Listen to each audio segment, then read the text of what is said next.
যদি ডাকসু নির্বাচন নিয়ে কোনো ধরনের তালবাহানা করা হয় তাহলে ডক্টর ইউনূস থেকে শুরু করে কারো কিন্তু চামড়া থাকবে না। একটা সরকার থাকার পরেও এভাবে যদি শিক্ষার্থীরা হামলার শিকার হয় তখন এই সরকার থাকার কোনো মানে হয় নাই। এই সরকারকে বসানোর উদ্দেশ্য রয়েছে আমাদেরকে নিরাপত্তা দেওয়া। এই যে রাষ্ট্রে একজন সরকার আছে, এই সরকার থাকা সত্ত্বেও কিভাবে নির্মম ভাবে শিক্ষার্থীদের উপর কিভাবে প্রহার করা হচ্ছে।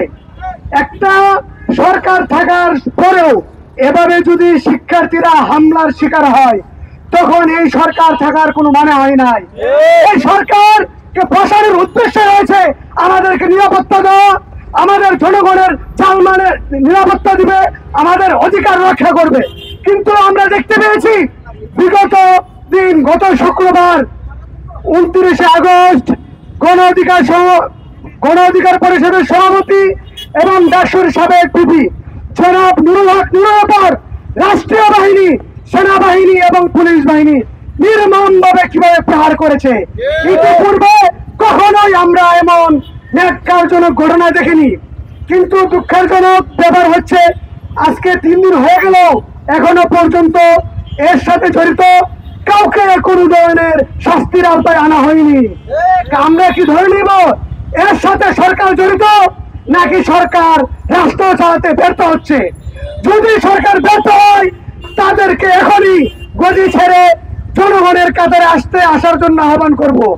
আর যদি তাদের হারাম থাকে তাহলে আহ্বান করব আজকের মধ্যে তাদেরকে চাকরিচ্যুত করে গ্রেফতার করতে হবে এবং দোষীদের বিচারের আওতায় আনতে হবে। এ বলে আমার বক্তব্য। যদি ডাকসু নির্বাচন নিয়ে কোনো ধরনের তালবাহানা করা হয় তাহলে ডক্টর ইউনূস থেকে শুরু করে কারো কিন্তু চামড়া থাকবে না। দিতে চাই সারা বাংলাদেশের সকল শিক্ষা প্রতিষ্ঠানের নির্বাচন দিতে হবে। যদি ছাত্র সংসদ নির্বাচন নিয়ে যদি তালবাহানা করা হয় তাহলে ডক্টর ইউনূসের ক্ষমতা থাকবে না। এবং যারা বিশ্ববিদ্যালয় প্রশাসন, আপনি বিসি বা বিশ্ববিদ্যালয় প্রশাসন যারা আছেন, আপনাদেরও কিন্তু গতি থাকবে না। আপনাদের হুঁশিয়ার করে বলে দিতে চাই, শিক্ষার্থীদের যে প্রত্যাশা ছাত্র সংসদ নির্বাচন, সেই ছাত্র সংসদ নির্বাচন অবশ্যই যথাসময়ে পালন করতে হবে।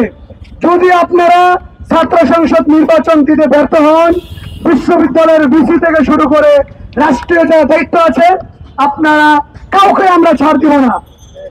আমরা এখান থেকে বাংলাদেশ ছাত্র অধিকার পরিষদের পক্ষ থেকে বলে দিতে চাই, ছাত্র সংসদ সহ আমাদের এখানে যত দাবি দেওয়া পেশ করেছি সকল দাবি দেওয়াগুলো আপনারা মেনে নেবেন।